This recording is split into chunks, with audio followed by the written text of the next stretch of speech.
Good evening, Patriots. Welcome to the Ryan Samuel Show. Tonight, we're pulling back the curtain on one of the most painful betrayals in modern American history. How our government used the promise of safety to justify crushing freedoms, destroying livelihoods, and silencing any dissent that spoke their mind. They've told us it was for our own good. Lock down your business, it's safe. Close the schools, it's safe. Mask your children, stay home, take the shot, and don't you dare ask any questions. Families were torn apart, small businesses wiped out, kids robbed of years of learning and joy. Our society's elderly were forced to die alone. And all the while, the so-called experts who demanded our obedience were moving the goalposts and hiding the truth. This wasn't just a mistake. Millions of lives were upended under the heavy hand of public health. These policies crushed the spirit of a free people. But now, finally, the documents are coming out. Tulsi Gabbard just dropped a major trove of declassified files in her final days as Director of National Intelligence. These aren't conspiracy theories. These are the government's own records. And we're going to walk them piece by piece. We will be right back.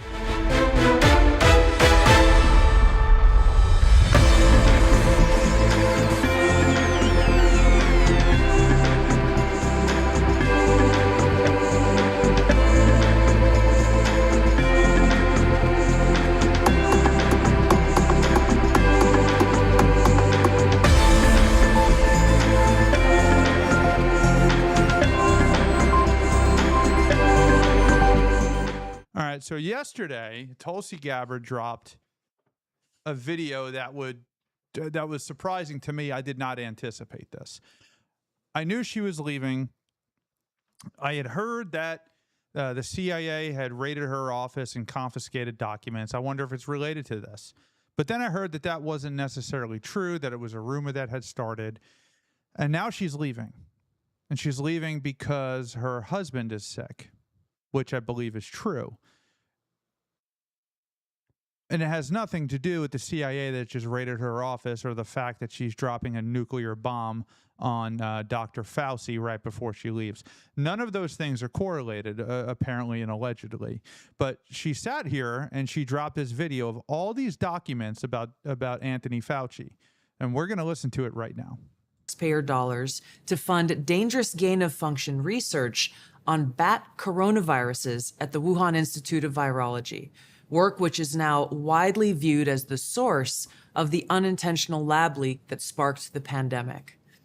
Now, in support of President Trump's maximum transparency mandate, today, on my final day as Director of National Intelligence, I'm releasing never-before-seen communications and documents that expose exactly how Fauci worked with politicized career leadership in the intelligence community to suppress the truth about his actions, the virus's lab leak origins, and his role in directing U.S. funding for this dangerous research that caused immeasurable harm and countless lost lives. Now, these documents expose Fauci's direct role in influencing and manipulating IC assessments on COVID-19 and how Fauci lied to Congress in 2024 when under oath, he denied knowledge of or participation in discussions with intelligence officials about viral research. We also received testimony from multiple intelligence community whistleblowers who reported retaliation for challenging the intelligence community's manipulation of intelligence on the virus's origins, once again revealing a clear pattern of suppressing dissent, silencing critics, and burying the truth. Dr. Fauci's close relationships with the intelligence community enabled him to assume three key roles that shield him from scrutiny.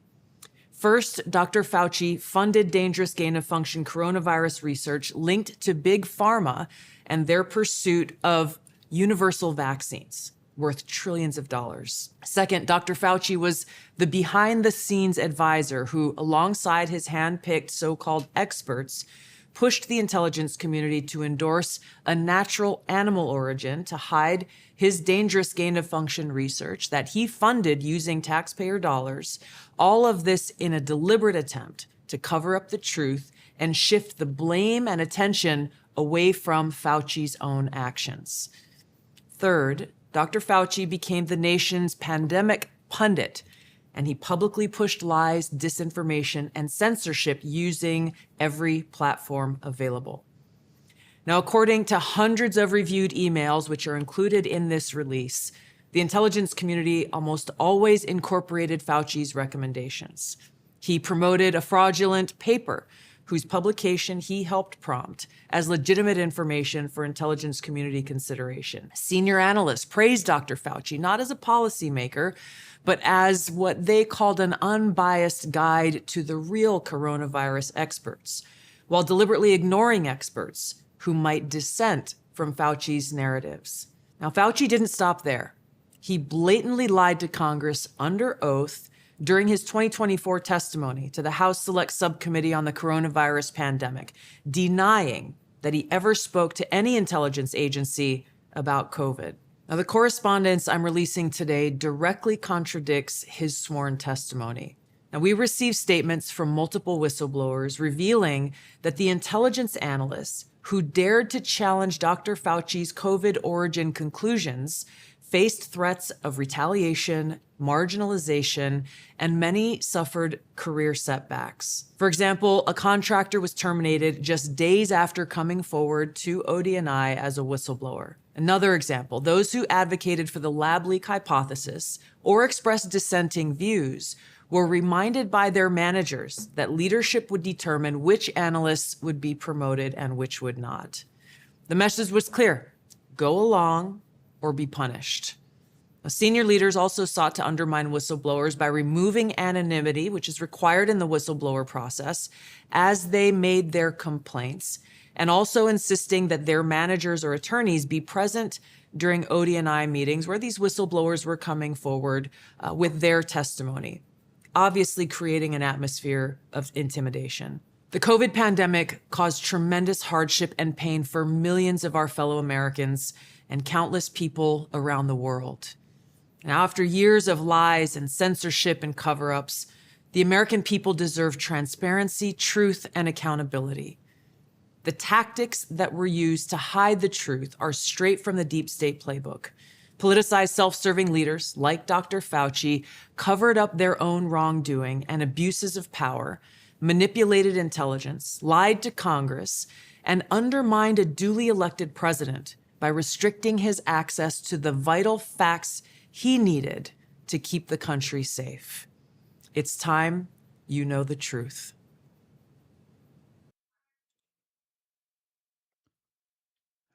Dr. Fauci has been in the federal government, I think, since Jimmy Carter, since the Carter administration.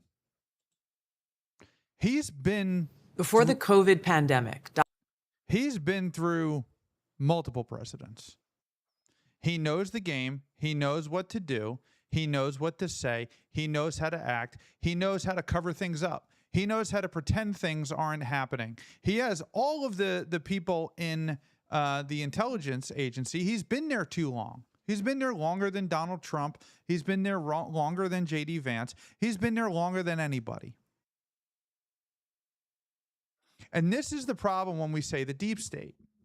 This is what we're talking about. We're talking about these people who have been in the federal government for so long that they have more connections, more power, and the more ability to commit fraud or violate things or force things or violate people's rights than anybody. They have more power than your elected officials, especially if they unite with each other and they don't give the president, a duly elected leader, regardless of who it is, Barack Obama, Bill Clinton, George Bush, I don't care. The people of this country voted for the president, and Fauci's withholding classified information and documents pertaining to an ongoing pandemic that it turns out, according to these documents and according to Tulsi Gabbard, that is his fault directly. Don't get it twisted. They say gain of function, right? I'm going to give you two definitions. You have gain of function. Do you have bioweapon, right? So if you're in a lab and you're creating a bioweapon, that's a problem. The whole international world will come together to try and stop you creating a bioweapon.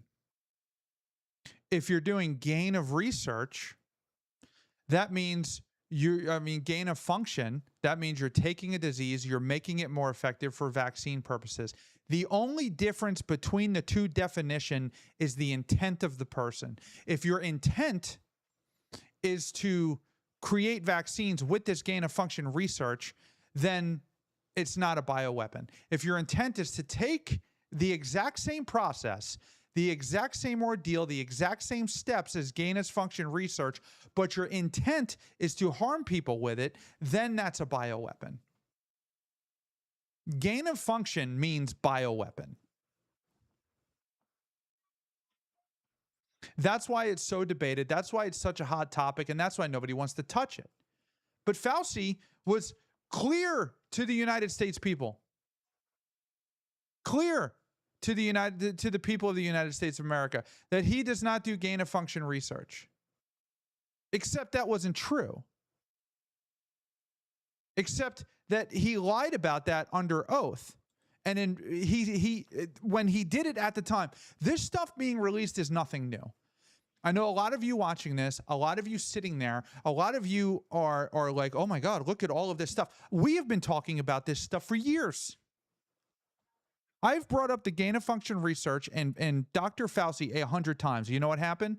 My Facebook page was shut down. My Twitter page was shut down. My YouTube page was shut down. Everything was shut down. Everything was silenced. Even my posts. If I put a post that was taken down in seconds, none of you ever saw it. And the reason you didn't see it is because this deep state coalition of people who've been in the government for 40, 50 plus years with unlimited power have unified to stop the release of it, unbeknownst to your elected officials. Behind closed doors where your elected officials were not present. That's not the marker of a free and just society. That's totalitarianism.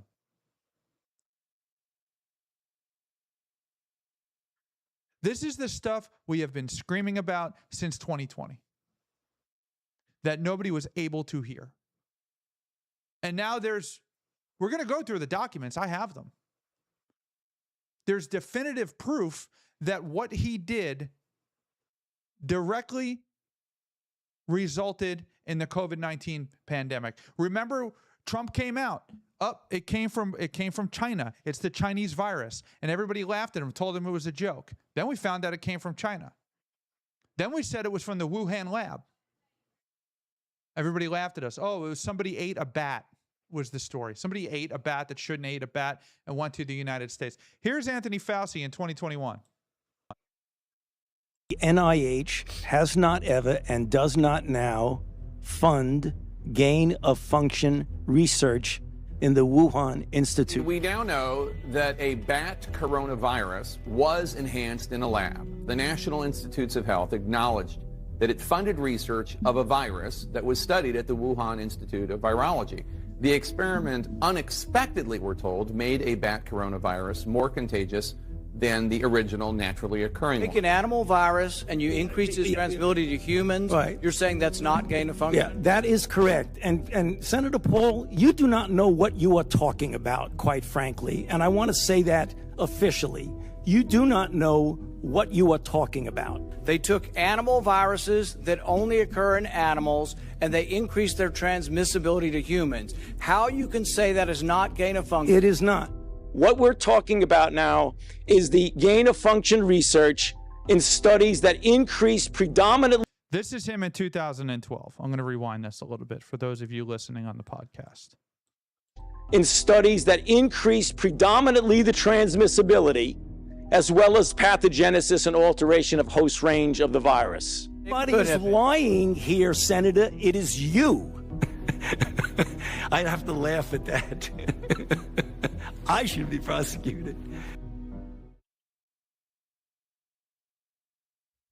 We're going to go over the back and forth with him and Senator Rand Paul. But there is zero reason to take a virus and make it worse. What possible argument could you make that I'm going to take a virus that maybe isn't that bad and turn it into something completely worse, and then if it ever escapes this lab, people are going to die?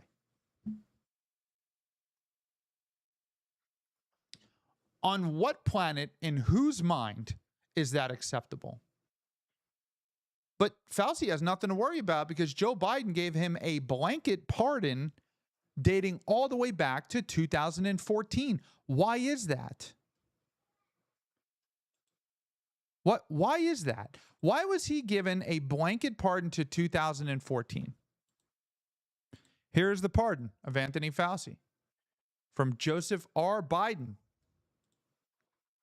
President of the United States of America, to all whom sees these presents shall come greeting. Be it known that this day, Joseph R. Biden Jr., President of the United States, pursuant to my powers under Article 2, Section 2, Clause 1 of the Constitution, have granted unto Dr. Anthony S. Fauci a full and unconditional pardon for any offense against the United States which he may have committed or taken part in during the period from January 1st, 2014, through the date of this pardon arising from or in any manner related to his service as director of the National Institute of Allergy and Infectious Diseases, as a member of the White House Coronavirus Task Force or the White House COVID-19 Response Team, or Chief Medical Advisor to the President. Notice the signature. Now, the signature on this pardon is allegedly, apparently, from Joe Biden's auto pen, which means Joe Biden didn't physically sign it. Now, does that make this legal? If the President of the United States did not physically sign his own pardon, does that make it legal? While you're here, while you're listening, don't forget to hit that like, share, and subscribe button. Drop a comment down below and call into the show live 561-786-2916. But the notion that you have a blank piece of paper, you have a president who clearly does not have all his faculties, which we've discussed, which nobody can make that argument that he does, right? Nobody can make the argument that Joseph Robinette Biden had complete and utter total awareness and control over all of his faculties, that he was competent enough to be the President of the United States. You can't make that argument now, knowing what we know, even though we said it at the time. That's why there was a coup to pull him out of office after his calamitous debate with Donald Trump. But why give him a pardon for any and all offenses against the United States, by the way, is what it says. You gave him a blanket pardon for anything he may have done against the United States of America. So this means if he was treason, if he colluded with China, sold them secrets, gave them our nuclear weapons, advised them on how to launch them, where to launch them against the United States of America, he has a full and unconditional pardon for anything of that nature going back to 2014. How does somebody like that, who just works for the Department of Infectious Disease Control, who works for the federal government, who works for the health department, have that much power? This is why you need to limit people like this for how long that they've been in our government. They can't be in our government forever. 50 years is too long. 40 years is too long. 30 years is too long. A president serves a four-year term, but somebody who's the head of the CIA, the head of the NSA, the head of the FBI, the head of Health and Human Services, the head of all of these agencies, and there's a million of them in the federal government because they just spend way too much damn money and they don't know how to manage themselves, are not elected. They're bureaucrats. This is another Dr. Fauci video. It's a collection of a bunch of them, just so you can see all of the stuff and the contradictions he's saying. But they're really criticizing science because I represent science. If you're vaccinated, you really don't need to worry about getting it in a way that's serious or transmitting it. That is true. That is correct, Chris. It'll either protect you completely against infection, and the chances are very likely that you'll not be able to transmit it to other people. The risk is extremely low of transmitting it to anybody else. Full stop. Vaccinated people are clearly capable of transmitting the infection. When you're in the middle of an outbreak, wearing a mask might make people feel a little bit better. If people are not wearing masks, then maybe we should be mandating it. I often myself wear 2 masks. And I'm quoting you now, at the population level, masks work at the margins maybe 10%. To hear that they only work at the margins maybe 10% would make a lot of people ask, okay, then why was I wearing a mask? You're really attacking not only Dr. Anthony Fauci, you're attacking science. Science has been wrong a million times in history, and any scientist will tell you that. There was a time where scientists believed the Earth was the center of the universe. It's not. The sun is.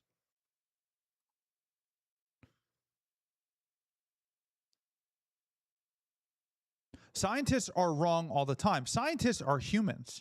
The scientists are wrong so often that when they find a verifiable scientific fact, they call it a theory just to protect themselves from embarrassment.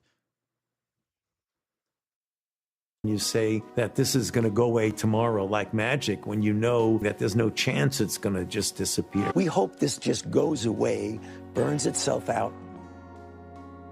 So my question is, why weren't you straight with the American people about this to begin with? So the bottom line is, it's a guesstimate. I gave a range. It seemed in that quote to suggest that you were basing your recommendation on polling and what people could accept. Is that not what you meant? No, I mean, it's a bit of that. We're seeing all of these school closures around the country. Is that the right move for children and families? And I think what's going on right now is generally an appropriate approach. You want to start doing something to socially distance yourself. How dramatic that is, closing schools and doing other things, should be proportionate. It went too far, that particularly for kids who couldn't go to school except remotely, that it's forever damaged them. Well, I don't think it's forever irreparably damaged anyone. Pulling all of these kids out of school is not damaging to them, is what this scientist says. I don't necessarily love the public school system. In fact, I detest it. I loathe it. I don't even think it should exist, right? But I do not feel that removing children out of it abruptly with nowhere to get educated is necessarily the best thing for them. To remove all social outlets. It's not just that they're closing down schools. These kids couldn't go hang out with each other. The moms couldn't form a social group where they all met at the playground. You'd go to jail. So it turns out with these document dumps that he is behind basically all of it. The U.S. Surgeon General has called it an urgent public health crisis, a devastating decline in the mental health of kids across the country. According to the CDC, the rates of suicide, self-harm, anxiety, and depression are up among adolescents. And the record will... We don't have time to watch the whole video, but I will post it. Hey, Paul, welcome in, buddy. Welcome all the dummies that are coming in. Thanks, dummies. Appreciate all of you. But He has been so wrong on so many things, on so The many single different most levels, respected voice in the so many times that he got this just blanket pardon, which is insane to me. Here's more from Ron to Paul. us, it was extraordinary. This is Ron Paul. I got another one here. Here's a tweet from Ron Paul. Pull it up on screen. If there was any doubt as to who bears the responsibility for the COVID pandemic, Biden's pardon of Fauci forever seals the deal. As chairman of the Senate Homeland Security and Government Affairs Committee, I will not rest until the truth of the cover-up is exposed. Fauci's pardon will only serve as an accelerant to pierce the veil of deception. Ignanimous, Anthony Fauci will go down in history as the first government scientist to be preemptively pardoned for a crime. Now, pardons are reserved for the president. It's one of the biggest presidential powers. They can pardon who they want, how they want, however they want. The president has that authority to do pardons. But typically, a pardon is for somebody who is, say it's a high-profile case. There's generally an idea that it's political persecution, or that the person is innocent and it's racially motivated or politically motivated. Or if somebody lives in New York City and they arrest somebody for political free speech, the president can pardon them because he feels it's wrong and unjust. That's one of the presidential pardons. But in order to be pardoned for a crime, there actually has to be a crime. To pardon them for anything that they have done over the past 11 years, anything. I mean, if it turns out this guy was a pedo, pardoned, can't do nothing about it. The only way you really could, it was that it would have to be on the state level, which is why they went after Trump on the state level. This is Tulsi Gabbard when she was on Megyn Kelly. This was back in May. And she kind of tipped her hat at us then. This was on Sirius XM. Let's watch this clip. But the thing that we are working with Jay Bhattacharya, the new NIH director, on with, as well as Secretary Kennedy, is looking at the gain of function research that in the case of the Wuhan lab, as well as many of these other biolabs around the world, was actually U.S. funded and leads to this dangerous kind of research that in many examples has resulted in either a pandemic or some other major health crisis. Well, let me ask you specifically, because we already know that EcoHealth Alliance was partnering with this Wuhan lab to do gain of function research. That's right. We just have never been able to have somebody say, it was that exact experiment that led to this COVID bug. But have we gotten there? What's the new thing that you're digging in on? We are working on that with Jay Bhattacharya and look forward to being able to share that. She knew it then. She couldn't release it then. Hopefully very soon. Okay. That specific link. Correct. Between the gain of function research and what we saw with COVID-19. I mean, that would be extraordinary because just so the audience knows, if that's true, if it was Peter Daszak's research with the Wuhan so-called bat lady that caused this pandemic, then we did fund it. Then Anthony Fauci helped fund the pandemic. The thing that he denied over and over and over to Senator Rand Paul's questioning. That's right, under oath. Under oath, exactly. So is it any wonder that he sought a preemptive pardon for anything during a certain period of time by President Biden before he left office? And then strong-armed and smeared people like Dr. Jay Bhattacharya, exactly. Anybody who came out and said, I don't know if that's natural. This actually smacks of lab. And the reason why this is so important is not just what happened in the past.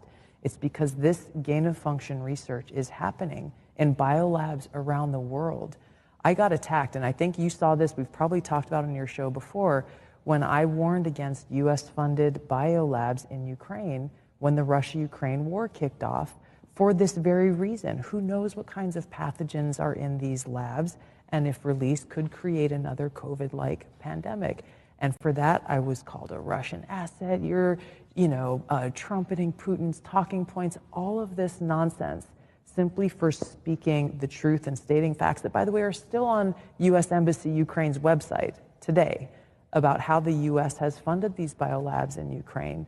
But my point is, in order to prevent another COVID-like pandemic or another major health incident that could affect us in the world, we have to end this gain-of-function research and provide the evidence that shows exactly why and how it's in our best interest, the American people's best interest, to bring about an end to it. There's zero reason to take a disease and make it more dangerous. There's no logical reason. You could make the argument, oh, well, yeah, we make the disease better, so we make the vaccine stronger, because if through a natural occurrence, the disease goes from this person and it naturally makes itself stronger, blah, blah, blah, blah, blah, blah, blah, blah. I think it's a little bit more dangerous to biochemically develop a bioweapon just so you can stop it when it hasn't developed on itself. I mean, I'm not a scientist, but if there's biolabs doing gain-of-function research with critical diseases that are far worse than coronavirus, what happens if a bomb accidentally lands on one of these facilities and the disease escapes? What happens then? What happens to the world when a real major problem of a disease is released into the world because idiots like Anthony Fauci thinks it's a good idea?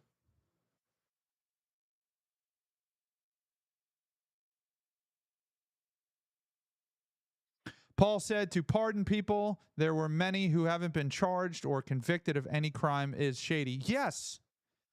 Yes, absolutely, Paul. You can't, if you pardon somebody for not doing something,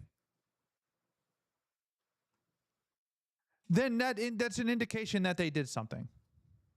Karen, Frodsky fumbled the AIDS epidemic. Yeah, that's true. I don't know if we're going to have time to go over that today, but that is absolutely true. He was involved with that because he's been in the federal government for 50 years.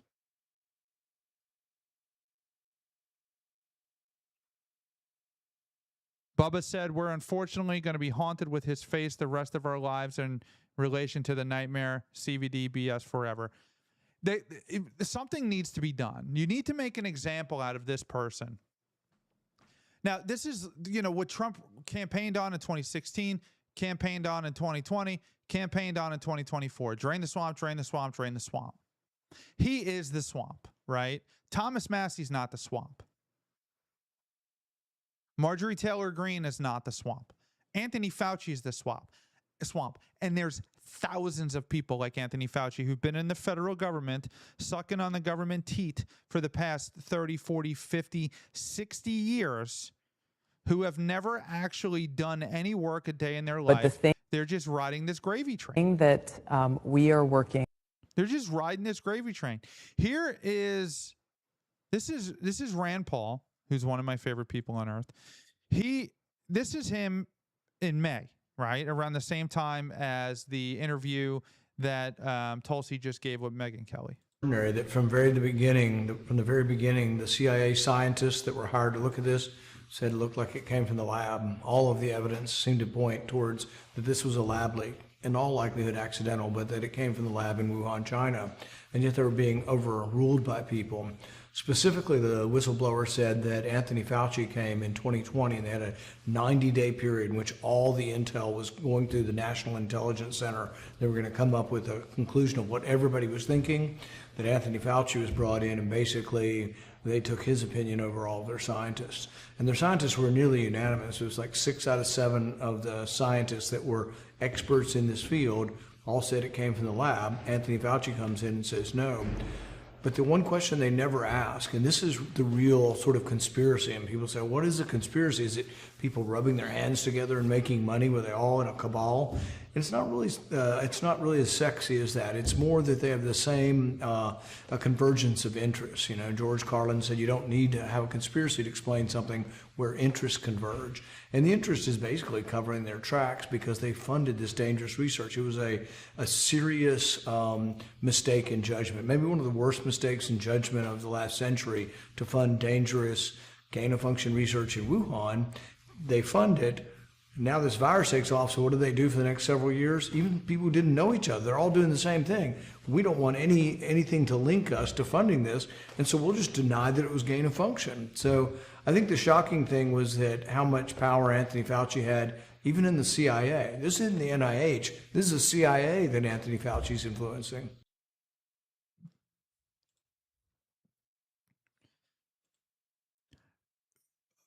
Abolish the federal government. That's where I'm at.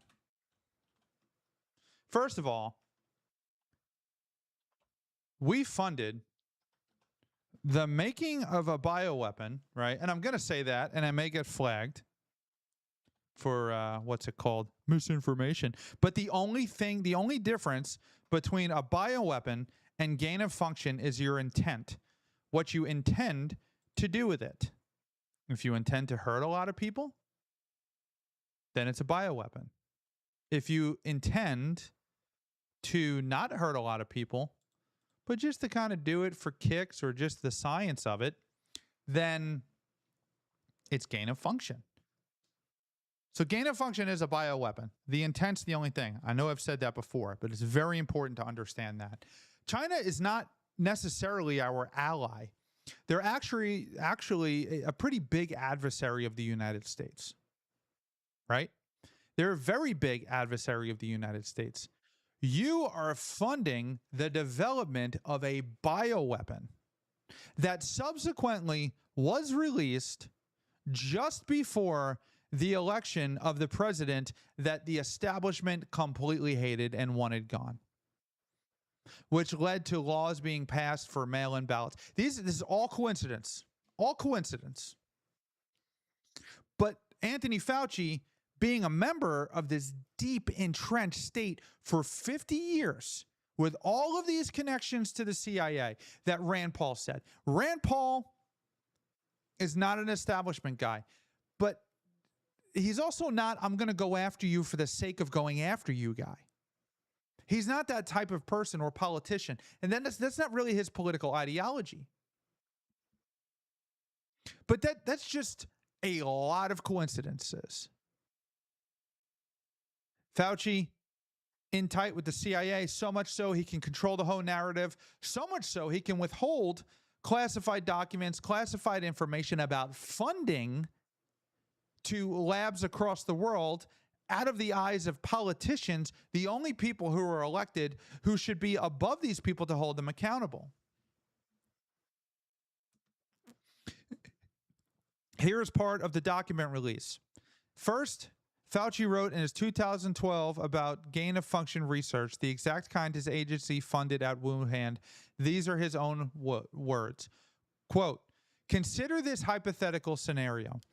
An important gain-of-function experiment involving a virus with serious pandemic potential is performed in a well-regulated, world-class laboratory by experienced investigators.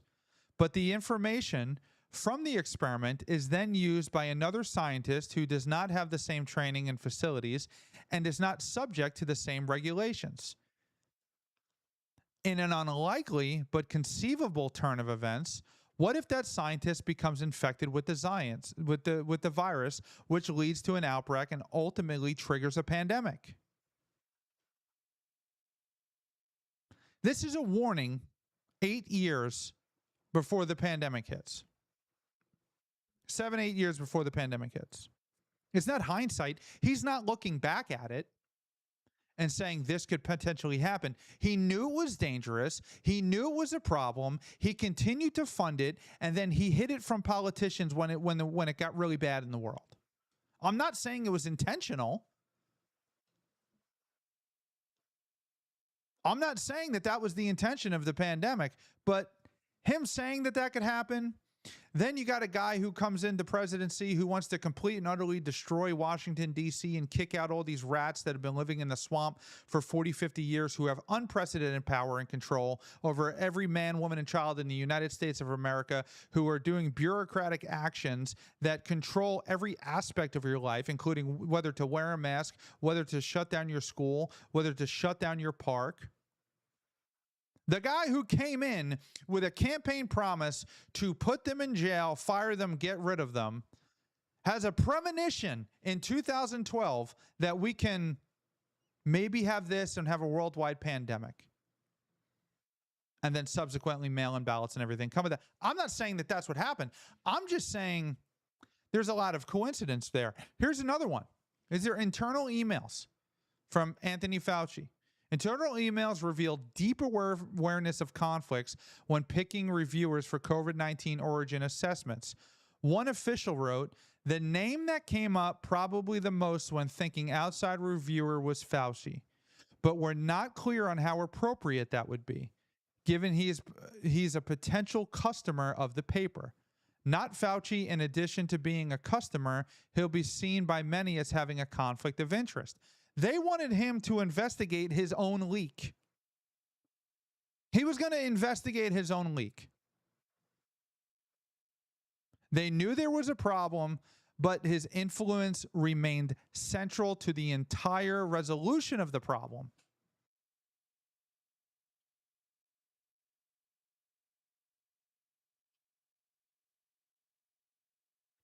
The files also reference a 2016 video circulating internally where EcoHealth's Peter Daszak discusses colleagues in China. Daszak talks about his colleagues in China manipulating the spike protein on coronavirus to make them more virulent. This is in 2016. So this is directly connecting the gain-of-function research that was being funded and happening in a foreign nation that's an adversary of ours that's been funded by Dr. Fauci and his department.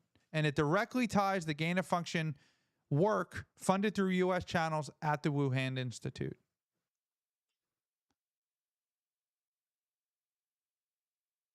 These documents connect a larger picture over 120 U.S.-funded biolabs worldwide, with internal discussions showing divided intelligence assessments on origins. Sorry, I was out there in my orchard today. Origins. Some agencies leaning toward a lab incident, while transparency was lacking and oversight appeared weak. The American people were asked to surrender their liberties in the name of safety, and far too many of those promises turned out to be built of sand.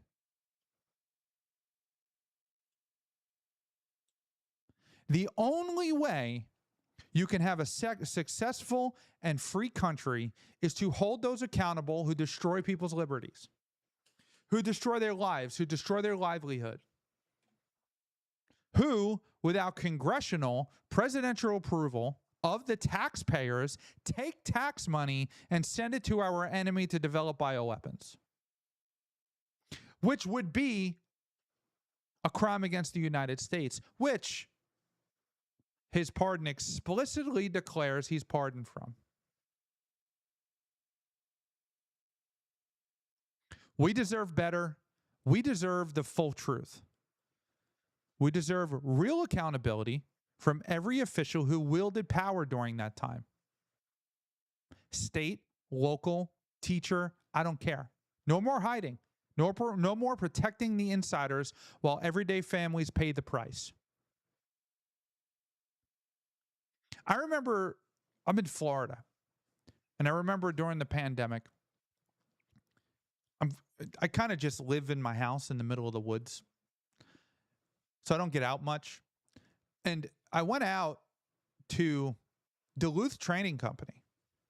I was like, you know what? I need a couple of shirts. I really like the stuff they have at Duluth. I walk in there. There's nobody in the store. Nobody's in the store. It's just me. It's like 1 o'clock on a Saturday.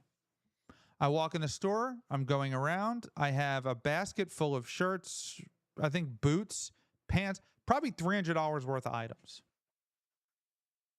I'm walking around. Somebody comes up behind me. They're like, "What are you doing?" And I turn around and it's an employee. I said, I'm shopping. Like, well, you have to have a mask.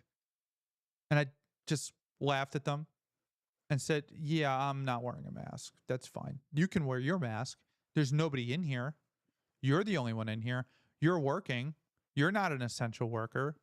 I'm just trying to buy $300 worth of clothing and go home. I proceeded to shop, try to buy more things. Manager comes over, screams at me, threatens to call the police if I do not abide by his demand and his will. But the problem is, you can say, hey, Ryan, that's a private company. They have the right to exclude you from it. Correct. But not if the government is influencing them and forcing them and threatening to shut them down if they don't exclude you from their business because you're not abiding by their political will. The republic belongs to us, the people, not to Anthony Fauci, not to unelected bureaucrats who think they can rule by emergency decree. I want to restore oversight and ensure nothing like this ever happens again. This was a magnanimous part of American history that you can't argue was not. This affected everybody, but it brought to light the major problems that exist in our federal government. Our federal government has complete and totalitarian control of every aspect of your life. That's not how this was designed to be. Read the 10th Amendment to the Constitution, which was practically nullified by Abraham Lincoln in the Civil War. But nonetheless, read the 10th Amendment to the Constitution. The powers not delegated to the federal government are left to the states. There's not much in the Constitution when it comes to powers. Everything else is left up to the states. Anthony Fauci should not be able to tell every man, woman, and child, every school district, every shopping center, every city hall in the United States of America that they have to wear a mask or that they should have to receive a needle in their body.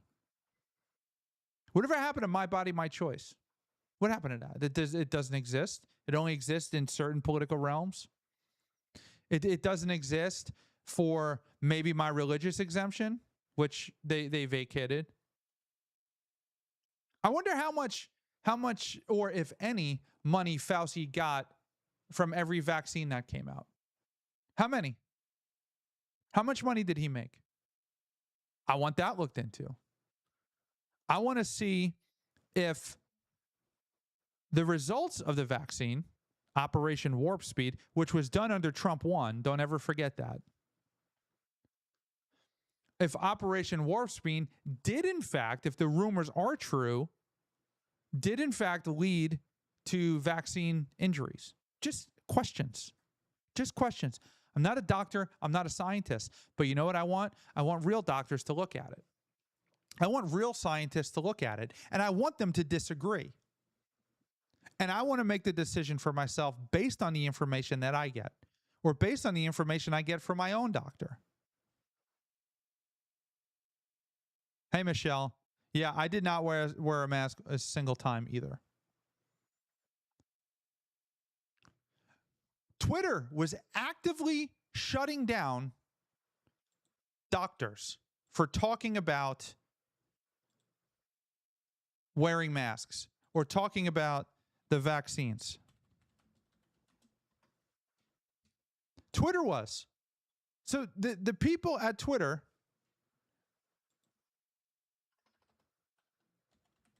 if a Harvard doctor came on there and made a comment about how the virus works, how the vaccine works, how a mask works or a mask doesn't work, they would shut him down.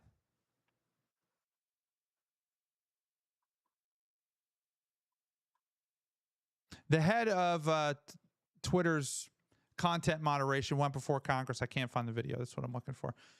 She came before Congress and she was asked, "Where'd you go to medical school?" She's like, "I didn't go to medical school."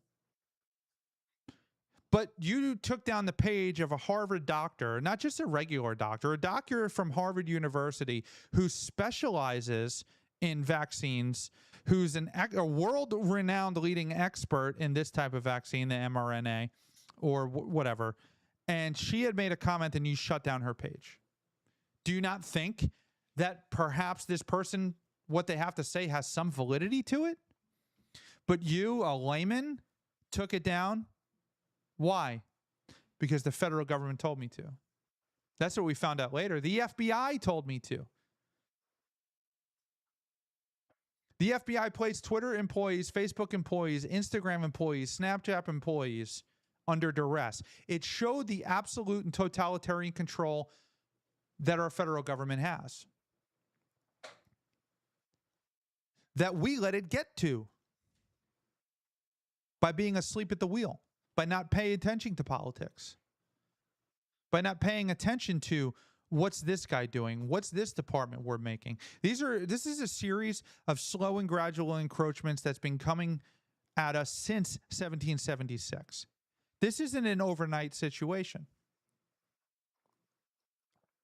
You didn't wake up one day and your freedom was gone. And that if a virus comes, all of a sudden you can't leave your house, or they'll put you in jail. They'll literally put you in jail. Or if you wanted to go eat dinner, you needed a vaccine passport.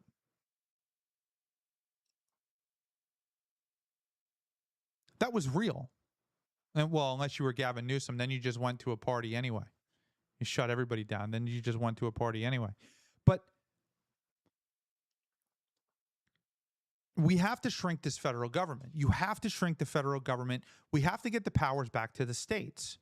And the problem is that once those who have power, how on earth are you going to take the power from them because you gave up the power that you had to take power from them? States can't take power away from the federal government. Those days are gone.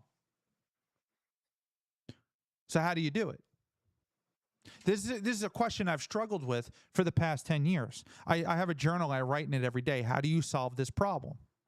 I'm working on a new book right now called Original Intent. Should be out in a few months. But how do you solve the problem of slow and gradual encroachments that have completely dissolved everybody's individual freedom? The only freedom you have every day, we learned through COVID, is the one the federal government lets you have. But the freedoms outlined in the Constitution, the Bill of Rights, and the Declaration of Independence are inherent because God wrote those on your heart. And they can't take that away from you. Even if you're an atheist or you're secular, you still have these rights, and these rights belong to you just as your hand belongs to you. And the equivalent of taking away your free speech and chopping off your arm are the same thing. That's what our founding fathers believed, at least most of them. Thomas Jefferson, John Adams, James Madison, Benjamin Franklin. It even preceded them, right? If you read the First Amendment to the Constitution, it says the freedom of speech. The freedom of speech. The right of the people to keep and bear arms shall not be infringed. The right. It doesn't say we grant you the right to bear arms. We grant you the right as the federal government. We grant you the right. No, the right of the freedom of the press. The right to be secured in your page is the right. It's everywhere. Look it up. Because it acknowledges they're not giving it to you. It already exists because it exists in your heart and your mind and your soul. It exists in every aspect of every human being to ever live, secular or religious. This has been discovered by logical political thought since the beginning of time. Aristotle, Socrates, Thomas Aquinas, St. Augustine, Plato. Read the Apology of Plato. Of Socrates, written by Plato because he was there and witnessed it. Read it. He talks about it. The Summa Theologica. John Locke, Blackstone. This is the education that our children got, that these children got back in 1776. This is the education that Thomas Jefferson got. This is the education that James Madison got. This is called a classical education. But what did we do in the United States of America? We destroyed that educational system for a government educational system. And guess what you do not learn? Where your rights come from. What the government can and cannot do. That your state is more powerful than the federal government, or at least is supposed to be. When you let your government teach your children, they come out with a pro-government point of view. That's why all the Democrats, when they go through college, they become more Democrat. Or that's why your innocent kid that grew up in Montana, who went through, grew up conservative, goes through college, all of a sudden, they're Democrats. Because the system favors the hand that feeds it. The system is not going to bite the hand that feeds it. Teachers' unions, they're all Democrats.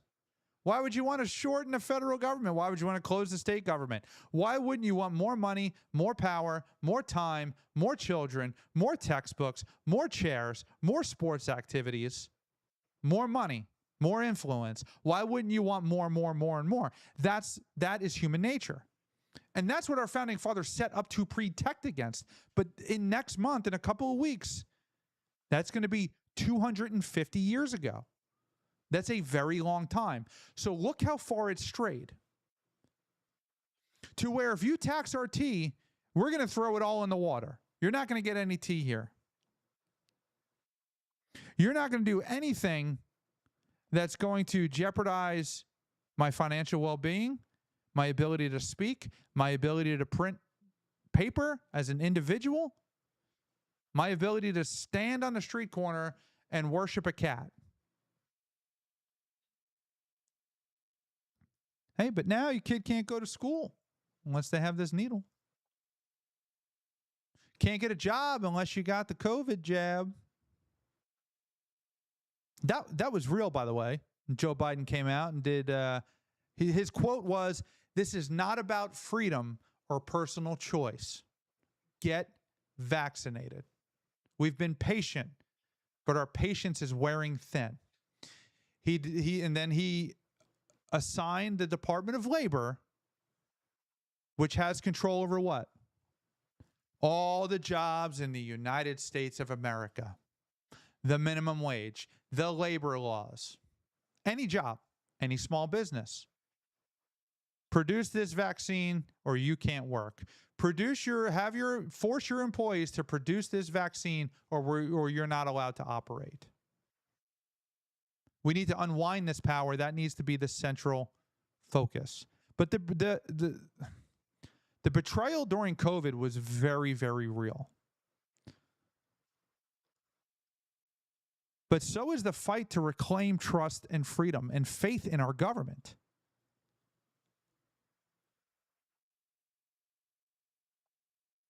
It didn't expand the system, which I think is a totally different paradoxical conversation. It didn't expand the grasp of the central government. It showed just how long and how strong and how deep the tentacles went. Do you want one man to have power over whether or not you can work or not? I don't want that. I don't even want a Congress to have that power. That's not why they exist. The reason the states, right? It says we the people, but they're actually referring to the states. The reason the states created the federal government was to protect us from each other, not to protect us from ourselves. That's a Ronald Reagan quote, but that is true, and that is where it came from. The government exists. You have a certain set of rights that are written in your heart that basically everybody knows is wrong, right? Call it parts of the 10 Commandments. If you I have a right to live, right? If you take away my right to live, then you forfeit your rights to speak, to assemble, to walk freely. You voluntarily gave up your rights by violating my rights. That's how society used to be. That was the vision of the Founding Fathers. It was the vision of Thomas Jefferson. You are free to do anything you wish as long as you do not violate the rights of another. period. But now, you can't, there's nothing you can do in our society. If you want to go assemble, go down to your city hall, hold up a sign, or your town square, hold up a sign, bring 10 people with you and protest. Can you do that? Not without a permit. So you have to go to the government that you're going to protest and ask them for permission to do so. What if they just don't want you to protest because they don't like what you have to say? So they don't give you the permit. The First Amendment is your permit. You don't need permission from the government to speak. Here, another example. The FCC, the Federal Communications Commission. They control the airwaves. They control what you can and can't say.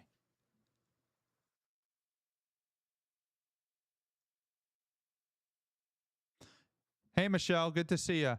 Yeah, I can't believe the number of inoculations babies have to get now. It's scary. Well, yeah. So when I was a kid, we got vaccines, right? I generally think vaccines are good. I'm not bashing vaccines at all. All right. Just so everybody knows, if I haven't gotten kicked off of YouTube yet. I think that they're good.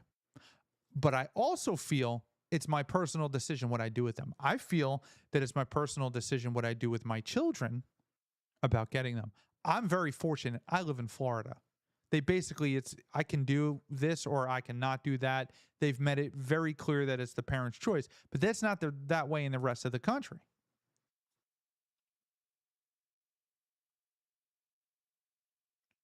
It's never been that way like that. It's not like that in New York. No, it's not. And it's not necessarily the types of vaccines, but the volume. Newborn baby getting 15, 26 shots in a day sometimes. Depends. I remember when my son was born, they wanted to give him a hepatitis vaccine. So what the hell does he need a hepatitis vaccine for? I don't have it. My wife doesn't have it. Oh, well, we do that for everybody. Yeah, that's a great blanket, moneymaker, I guess. If you mandate that every child in the United States of America gets this vaccine, I wonder who wants that. Perhaps it's the people that make the vaccine, who make billions of dollars, who paid for some politician's campaign, who wrote that law into law that now is required for hospitals to do. That's the downside of lobbying. That's the downside of lobbying. That's one of the problems with our system, is that it does create a scenario of have and have nots, right? This is something the left screams all the time. All of the time. But the haves are not out to get the have-nots. They just have more access than the have-nots. But that's human nature. And I'm so glad I'm not glad it happened, but I'm so glad that it exposed the federal government for what it was and how much power it had. But the American people have a very short brain span. They forget, they move on, right? Oh, well, yeah, that sucked for a while. Yeah, that was stupid. Can you believe they did that? And then they never move on. But the Declaration of Independence says something very interesting. But when a long train of abuses and usurpations evinces a design to reduce them under absolute despotism, it is their right, it is their duty to throw off such government and provide new guards for their future security. Now, you could take that as a violent uprising. I mean, at the time, I think so, but I think in our modern society, no. And I think they granted us these rights to speak and assemble as our new revolutionary act, to overthrow the government through the narrative, through elections, through a peaceful process. But it also says another thing, and this is why Thomas Jefferson is an absolute genius.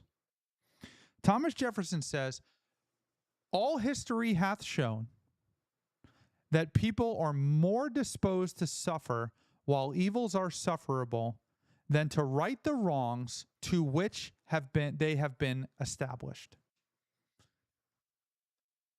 That means, yeah, man, that really sucked. He knew it.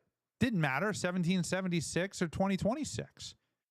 250 years later, it's still here. It's still in the ecosystem. It's still factually accurate.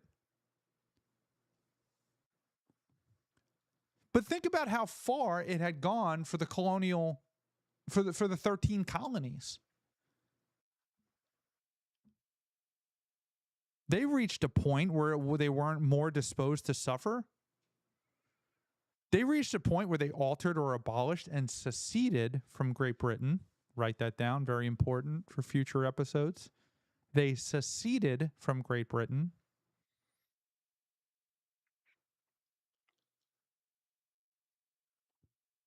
But it's important that we don't forget what happened.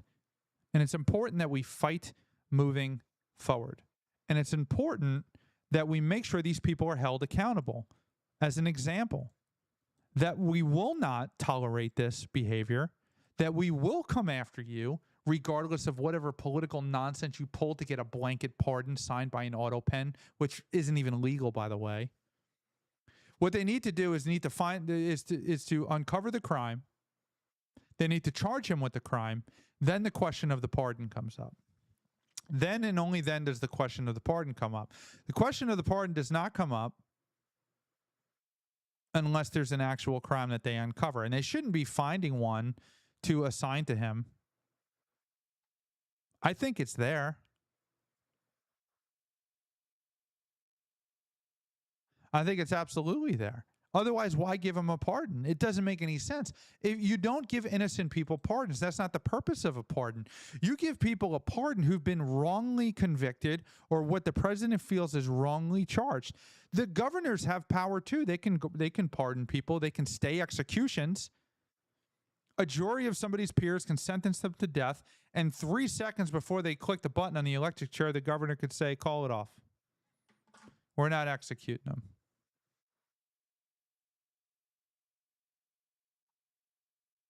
But the governor can't call off an execution for somebody who wasn't sentenced to execution, who wasn't sentenced to death. That's what you have with this Biden pardon. He did the same thing with Hunter Biden. But we're going to stay on top of this. We have a great show lined up for tomorrow night. Make sure you hit that like, share, and subscribe button. Thank you so much for tuning in. This is Ryan Samuels, host of The Ryan Samuels Show. All the dummies, I love all of you guys. I'm so grateful that you take your time to come over to my show after Matt's wonderful show. Matt has a great show, doesn't he? We're working on getting me on there more and more. We're for sure going to get there. But thank you all from the bottom of my heart. I thank you. My family thanks you. And, God bless you. God bless your families. And God bless the United States of America. I will see you tomorrow night at 9 p.m. Eastern. Thanks for tuning in to The Ryan Samuels Show. Don't forget to like, share, and subscribe.